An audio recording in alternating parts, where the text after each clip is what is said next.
Le Réseau des sports est fier de vous présenter la 9e manche de cette saison 2024 de la Coupe Nissan Sentra.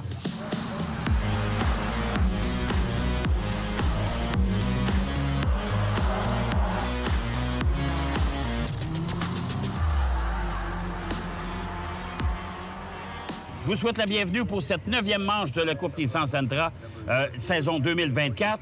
Et nous sommes du côté, je ne suis pas capable de le prononcer, nous sommes du côté de... Canadian Tire Motorsport Park, Wow. à Bowmanville, en Ontario, Jacques. Je suis impressionné. Alors, je vais être obligé de pratiquer toute la semaine, c'est le cas de le dire. Écoute, il fait très beau, belle température. On a déjà eu la séance de qualification, bien sûr. Et on a quand même aussi des surprises là, pour le départ de cette première course. Une première ligne inédite avec Daniel Fortin en pole position devant Simon Vincent et devant les deux meneurs au championnat, c'est-à-dire Nicolas Barrette et Valérie Limoges qui vont donc s'élancer en deuxième ligne, eux, derrière les deux autres pilotes. Là.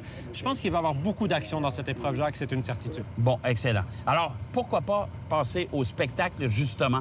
Voici la 9e manche de la Coupe Nissan Sentra, ici, à Mosport. Alors, c'est le papa du champion de l'an dernier, Daniel Fortin, qui part en première place, mon cher ami Philippe. Est-ce qu'on aura droit à toute une épreuve? Et le drapeau vert est lancé. C'est parti! Oui, avec un excellent départ de Daniel Fortin. Simon Vincent reste à l'extérieur. Pour l'instant, tout se passe bien, Jacques. Et là, on voit Simon qui essaye vraiment d'aller chercher l'extérieur. Il est sur le vibreur. Pas sorti les 4 hors-piste. Ça devrait lui donner l'intérieur dans le fameux coin numéro 2. Parce qu'il faut vraiment éviter le gazon. Ça, c'est important. Parce qu'on aurait pu...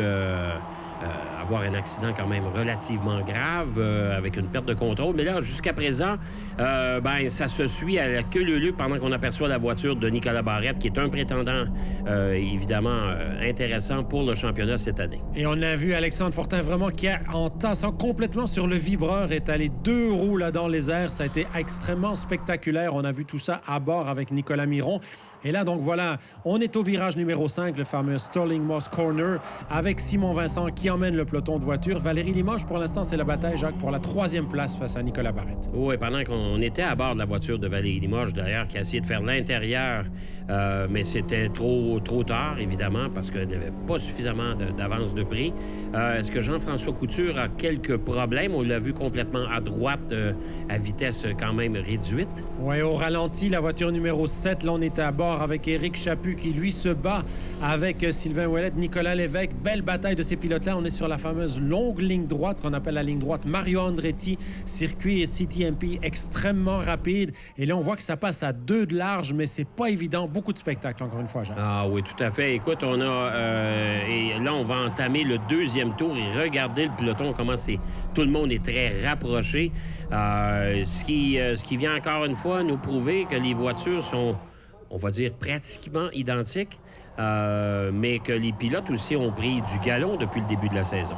Oui, c'est certain que toutes ces Sentra de course sont à la base, on peut le dire, des voitures non seulement quasiment de série, mais identiques. Alors bien sûr, 2 voitures identiques, ça n'existe pas une fois qu'on est en course. Pourquoi? Parce que la pression de pneus peut être un petit peu différente, les réglages peuvent être un tout petit peu différents. Dans tout ce qui est permis, il y a quand même une panoplie de toutes petites choses qui peuvent justement faire la différence avec des voitures comme ça. On parle de pilotes qui tournent en une 42, une 43 ici à Mosport. Donc, on est quand même dans des vitesses assez élevées pour ce circuit de 3,9 km. On a remarqué d'ailleurs sur la ligne droite, ligne départ-arrivée, qui est quand même pas très longue, tout juste sous le pont, des vitesses de 130 km/h quand même, et on n'est pas encore une fois au maximum. Alors, les vitesses de pointe sont assez élevées, 170, 175 km/h sur la ligne droite Mario Andretti. C'est un drapeau jaune, Jacques. On voit, suite à l'arrêt sur le bord de la piste de Jean-François Couture, eh bien, malheureusement, on doit neutraliser cette épreuve. Donc, drapeau jaune pour tous les pilotes, évidemment. Donc, on voit cette voiture qui est arrêtée. C'est certain que dans ce cas-là, il n'y a absolument pas à hésiter. On aurait continué dans les années 60, 70 avec une voiture comme ça sur le bord. Ce n'est plus les normes du sport automobile aujourd'hui. On ne peut qu'en être rassuré parce que c'est une question de sécurité dans ce cas-là. Écoute, on va profiter du drapeau jaune pour aller faire une pause, mon cher Philippe. On sera de retour tout de suite après du côté de Mosport.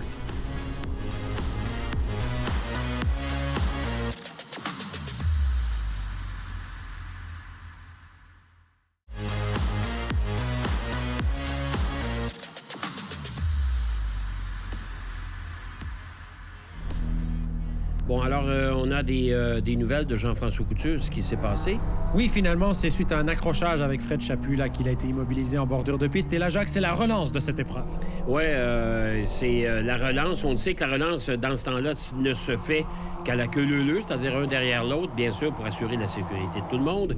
Et là, je pense que Simon Vincent a encore une fois profité de cette relance. Il est toujours bon premier, mais Nicolas Barrette, maintenant, qui est venu se faufiler et qui est en deuxième position. Et il y a Valérie Limoges aussi qui fait des tentatives pour essayer de passer quelque part parce qu'elle voudrait bien aller chercher au moins la troisième place du podium.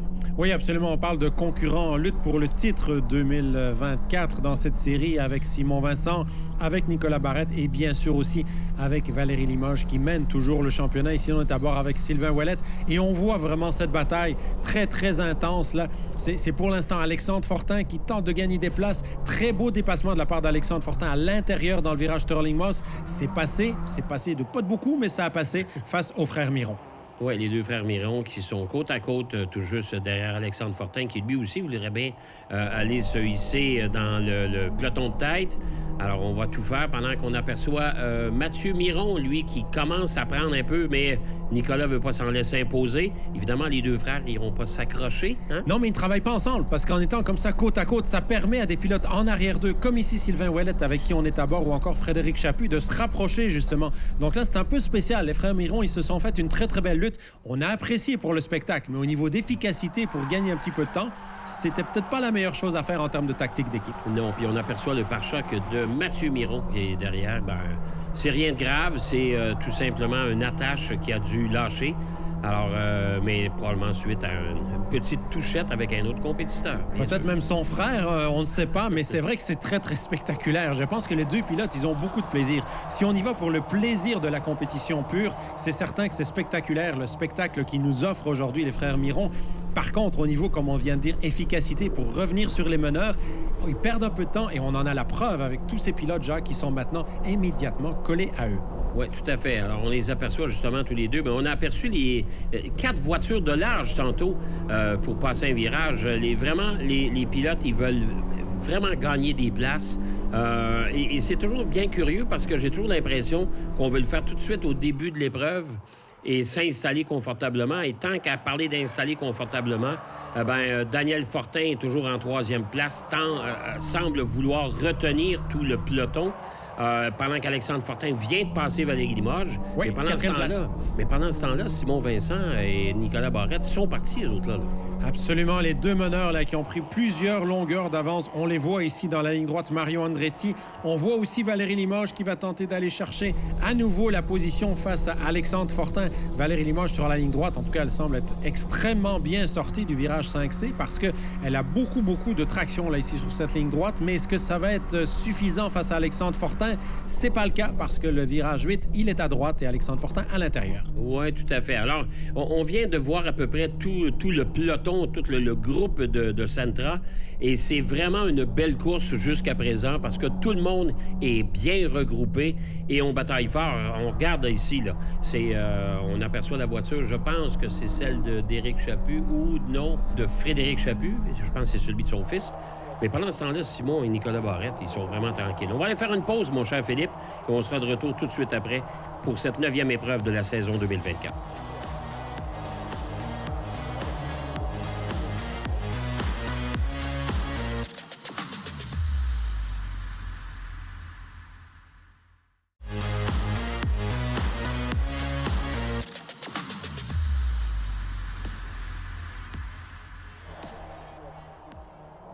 Oui, ils sont vraiment confortablement installés, nos amis Simon Vincent et Nicolas Barrette. Alors, regarde les voitures, comment on se tient regroupés. C'est loin d'être terminé, Philippe.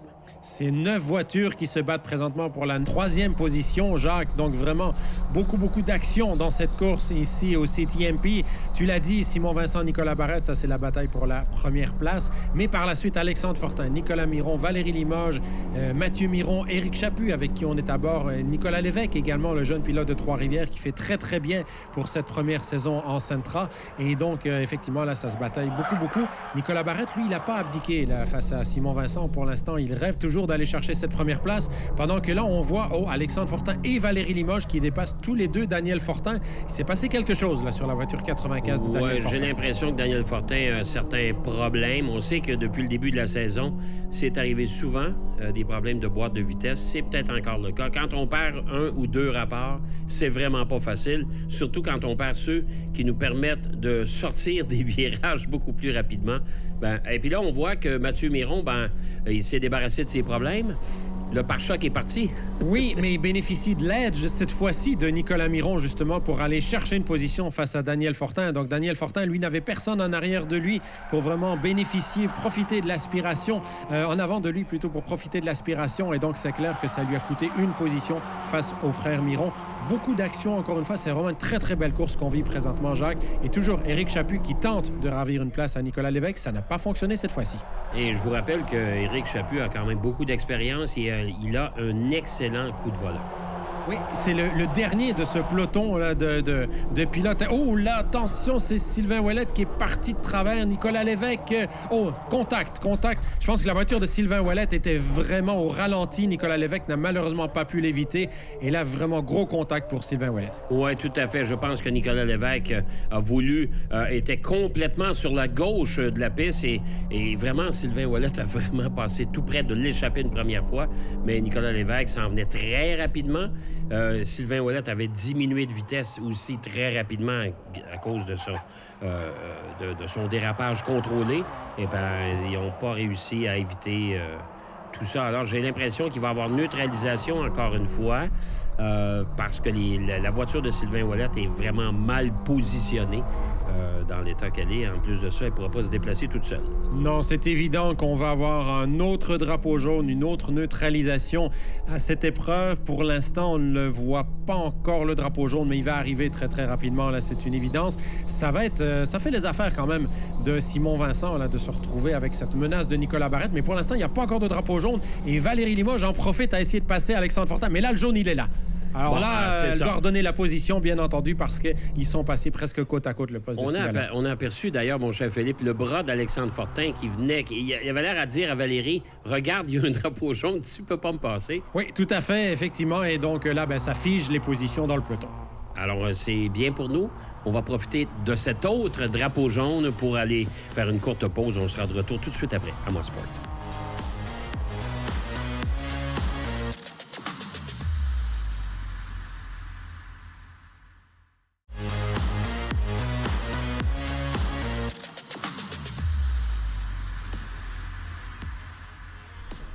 Voilà la voiture de tête qui a éteint ses gyrophares. Donc, elle va rentrer et ce sera encore une fois une relance. On aperçoit les voitures à la queue leu-leu, bien sûr. C'est la règle pour toutes les relances de cette série pendant la saison. Et espérons que tout va bien se passer. Ça veut dire que la voiture de Sylvain Ouellette a été dégagée, que la piste est sécuritaire et qu'on pourra le faire. Et c'est déjà reparti, mon cher Philippe. Oui, le drapeau vert qui est redonné avec Simon Vincent qui a réussi une très, très bonne relance. Il a tout de suite pris quelques longueurs. Nicolas Barrette, ça a été beaucoup plus compliqué pour lui, attaqué par Alexandre Fortin qui pourrait bien lui ravir la deuxième position. Valérie Limoges est pas très loin derrière aussi. Donc vraiment, là, pour l'instant, on peut dire que ça a été tout bénéfice pour Simon Vincent, plus compliqué pour Nicolas Barrette. Oui, mais Nicolas Barrette a quand même maintenu le rythme, mon cher ami, pendant qu'on aperçoit Nicolas Miron qui, lui, va essayer de ravir la position à Alexandre Fortin, mais c'est vraiment très serré, très serré. Très, très serré. Il reste pas beaucoup de tours à cette épreuve, Jacques. Donc, on voit encore ce fameux peloton qu'on voyait tout à l'heure se battre pour la troisième place. Désormais, c'est un peloton, on peut dire, pour la deuxième position. Simon Vincent, quelques dixièmes de prix face à Nicolas Barrette, qui maintenant s'est détaché un peu d'Alexandre Fortin. Donc, vraiment, on peut dire que ça va de nouveau se jouer pour la troisième place. Valérie Limoges, est-ce qu'elle va être capable de faire mieux que la cinquième position pour l'instant? Je dirais, il reste 2-3 tours là, pour le prouver pour elle. Oui, tout à fait. Et on sait que Valérie Limoges se bat, est toujours en tête du classement au championnat, mais elle voudrait bien ravir ce deuxième championnat dans sa carrière. Maintenant, est-ce que ça sera pas confirmé, en tout cas pas pour cette course-là, malheureusement, parce que Nicolas Barrette vient, lui, de s'approcher d'elle. S'il termine, évidemment, toujours en deuxième place. Et Simon Vincent, vraiment une belle course de bout en bout. Hein? En tout cas, c'est certain que s'il l'emporte aujourd'hui, ce sera sa toute première victoire en Coupe Nissan Sentra. C'est pas fin encore, mais c'est vrai qu'il reste pas beaucoup de temps à l'épreuve. On voit de la bataille encore dans le peloton aussi, avec notamment Raphaël Saint-Pierre, Jean Audet. Là, ça se bat des pilotes autour de la 10-11e place. Donc, vraiment beaucoup d'action à tous les niveaux dans cette course, Jacques. Ah oui, tout à fait. Et c'est un circuit quand même qui est assez technique. Alors, bien sûr, les pilotes, ils commencent à être habitués. D'ailleurs, c'est pas la première année qu'on court à Mosport. Ça fait quand même beaucoup de saisons qu'on est là. On est à bord avec Stéphane Pouliot, qui est un nouveau de cette année et qui s'amuse beaucoup, soit dit en passant. Oui, absolument. Pilote qui a quand même une bonne expérience dans différentes séries. Mais tu l'as dit, en effet, ici, sur ce circuit de Mosport, CTMP, c'est depuis juillet 2016 que la Coupe Nissan, à l'époque, c'était les Micra, bien entendu, mais qu'on vient annuellement donc sur cette piste, et même 2 fois cette année-ci, puisque c'est ici même que la saison avait débuté. Oui, tout à fait. Alors, je pense qu'on est vraiment dans les derniers tours de cette épreuve, si c'est pas le dernier pour cette épreuve. Et Simon Vincent, garde le rythme, bien sûr, il n'y a pas le choix, parce que derrière, ils sont pas très loin. Même Nicolas Barrette doit résister lui aussi, mais Alexandre Fortin semble maintenir lui aussi sa 3e place. Il se rapproche, Nicolas Barrette, quelques dixièmes de grappillé dans le dernier tour. Ici, on est à bord avec Mathieu Miron, pour l'instant, qui est en 6e position, derrière Valérie Limoges. Et c'est pas une bonne opération pour le championnat, pour l'instant, pour Matt Miron, parce qu'évidemment, ça se joue entre Simon Vincent, Nicolas Barrette, Alexandre Fortin, Valérie Limoges et lui, ce titre 2024. Et pour l'instant, donc, il perdrait des points face à Valérie, qui mène le championnat pour le moment en 5e position. Elle observe, elle est, je dirais, spectatrice privilégiée de cette bataille entre Alexandre Fortin et Nicolas Miron. Bataille assez intense, Jacques. Et là, c'est incroyable parce qu'on se bouscule. Nicolas Miron qui s'est retrouvé dans le gazon sur la ligne départ-arrivée. Et ça, on se souvient par le passé dans d'autres séries. C'est quelquefois mal terminé. Oui, on pense à des séries NASCAR, mais heureusement, la Coupe Nissan Sentra n'a pas les codes de NASCAR au niveau du côté un petit peu agressif en piste, mais malgré tout, ça fait des courses très spectaculaires. On voit finalement que Nicolas Miron s'en est très, très bien sorti parce qu'il est allé dans le gazon, mais il n'a pas perdu de position. Il est toujours en avant de Valérie Limoges. Oui, tout à fait. Mais Alexandre Fortin s'est assuré quand même de la 3e place pour l'instant. Valérie Limoges voudrait bien jouer les troubles-fêtes et prendre cette 3e place. Mais je pense que ça sera pas facile. Dépasser un des Mirons, c'est pas toujours évident. Et Alexandre Fortin aussi est un pilote qui sait résister à cette pression-là sans problème. Valérie qui est entre Nicolas Miron et Mathieu Miron. Donc, pour l'instant, encore une fois, comme on le disait, c'est la 5e position. Mathieu, lui, c'est la 6e. Il va chercher à améliorer son sort dans cette épreuve. Pour le moment, on peut dire Alexandre Fortin semble peut-être assuré de sa 3e place s'il n'arrive rien, parce qu'on est maintenant aux 40 minutes de compléter. Donc, il faut s'attendre à voir le drapeau à damier dans les prochaines secondes. Oui, tout à fait. Alors, vous avez vu, la Coupe Nissan Sentra, c'est vraiment une série enlevante. C'est une série où les pelotons sont serrés et ça se décide vraiment qu'à la fin. Sauf peut-être dans ce cas-ci, bien sûr, parce que Simon Vincent et Nicolas Barrette font cavalier seul, mais encore là, ils sont pas très loin en avant. C'est le temps du tableau de drapeau à damier, mon cher ami. C'était le dernier tour. Mon cher Philippe, on en est où? Oui, avec donc la première victoire de Simon Vincent en Coupe Nissan Sentra devant Nicolas Barrette, Alexandre Fortin qui complète le podium. Nicolas Miron est 4e devant Valérie Limoges, Mathieu Miron, Daniel Fortin, Frédéric Chaput, Éric Chaput et Nicolas Lévesque. Évidemment, c'est l'ordre des 10 premiers au drapeau à damier de cette 9e épreuve de la saison.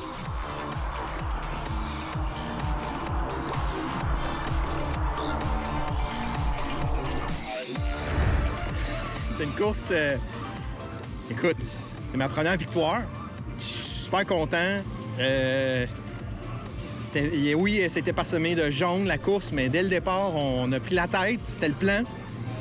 Après ça, j'ai été opportuniste. Après ça s'est battu en arrière de moi. Fait que je me suis créé une avance. Il y a eu une relance, une première. Nicolas Barrette est venu me rejoindre. Par la suite, j'ai pris un gap. Ça s'est battu encore en arrière de moi. Fait que j'ai vraiment profité de la situation au championnat qui m'a avantagé. Fait que j'étais opportuniste, chanceux un peu, mais on va le prendre. Ça prend, je pense, un peu de ça pour gagner. Et en plus, on avait une super voiture. Les ajustements étaient là. On a travaillé fort. Ça fait longtemps que je suis dans la Sentra Cup. Puis là, enfin, une première victoire. Fait que, vraiment soulagé, heureux. Puis je vais célébrer ça avec mon équipe, ma famille. Je peux pas être plus content. Yes! Enfin! Qu'est-ce qui change dans mon mindset quand il y a beaucoup de drapeaux jaunes? Je pense qu'il n'y a rien qui change. C'est vraiment de se refocus, de rester dans le moment présent, de dire OK, regarde, pas penser à qu'est-ce qui pourrait arriver, ça va-tu repartir ou pas. Se dire, regarde, ça va repartir, je suis prête. Quand est-ce que le safety car peut rentrer pour essayer de réchauffer les pneus? Fait que c'est ça à quoi je pensais vraiment. T'essaies pas de penser à autre chose que de rester dans le moment présent. Puis c'était mon moment, puis je voyais les fans aux alentours, puis je me nourrissais un peu de cette atmosphère-là, puis de se dire, regarde, c'est mon moment, je suis en avant, tant que tu shines. Puis c'est ça qui me donne la force à un moment donné, puis j'aime ça, la compétition, puis c'est ça que j'aime dans la Sentra Cup. Partais en 3e position, ça a bien été, même si au départ j'ai perdu une position, je l'ai repris assez rapidement. Finalement, là, j'ai été capable d'aller chercher la 2e place. Je voulais me battre, tu sais, des courses de 40 minutes, c'est des belles longues courses, je savais que j'avais des chances d'aller chercher la victoire. Là, finalement, il y a eu beaucoup de jaunes. Une petite erreur de ma part à la relance, ça m'a fait perdre un petit peu de temps. Je l'ai rattrapé, mais j'ai manqué quelques tours pour aller chercher la victoire. Des bons points quand même pour le championnat. Tu sais, moi, c'est vraiment l'objectif, c'est le championnat 2024. Ouais, dans le fond, mon mindset il reste le même toute l'année, c'est vraiment la constance. Là, dans le fond, là, j'ai eu un petit contact qui m'a fait que j'ai pas terminé dans le top 5, mais sinon, j'étais le seul qui avait fait tous les top 5 toute la saison. C'est vraiment, tu sais, oui, je veux toujours gagner, mais il faut vraiment être constant pour accumuler le plus de points, aller chercher la victoire. C'est vraiment comme ça que je vais gagner le championnat. Victoire, meilleur tour de piste, pole position, ça va être très important. Ça a parti, c'était plus rough un peu. Parti 5e, puis c'est pas ma place, mais en même temps, c'était tellement proche. J'étais juste à, je pense, 2 dixièmes du meilleur temps. Fait que c'était quand même pas si pire. Puis on a comme viré le char à l'envers hier. J'étais pas super satisfait du setup. Puis après la première relance, j'ai tombé 8e. Parce que je dirais que j'ai pas payé sur le gaz. Mais j'ai réussi à faire un beau triple dépassement après la première relance. Fait que là, j'ai pu commencer après ça à work puis aller rechercher ma 3e place. Je suis super content avec ça. Tous les virages, tu sais, ils sont quand même tous le fun. C'est rapide, il y a du flow, il y a une coupe de place pour dépasser en plus, puis du dénivelé, je trouve que ça rajoute une belle composante à une piste qui est juste plate. Ah ben, on a eu le droit, encore une fois, à tout un spectacle, mon cher Philippe. 2 accrochages. C'est la course automobile, hein, on s'entend là-dessus. Mais une belle victoire de Simon Vincent. Et ça, c'est assez étonnant. Bien, c'est sa première victoire, non seulement dans la série, Jacques, mais c'est aussi la première fois, on va dire, dans l'histoire moderne du circuit routier canadien qu'un champion de rallye vient chercher une victoire dans ce qui n'est peut-être pas son domaine de prédilection, même si on sait que Simon est très, très à l'aise. Il l'a prouvé depuis ses débuts en classe Micra. Mais c'est vrai que, bon, Simon Vincent, victorieux l'automne dernier du rallye de Charlevoix en championnat canadien des rallyes, en Coupe nord-américaine des rallyes, et victorieux aujourd'hui en Coupe Nissan Sentra, série canadienne de circuit routier. Vraiment, on peut dire que là, c'est un pilote complet aujourd'hui. Il l'a démontré hors de tout doute. J'espère que ça vous a plu encore une fois aujourd'hui et je vous donne rendez-vous la semaine prochaine à RDS, bien sûr, pour la 10e manche de la Coupe Nissan Sentra de cette magnifique saison 2024. À bientôt.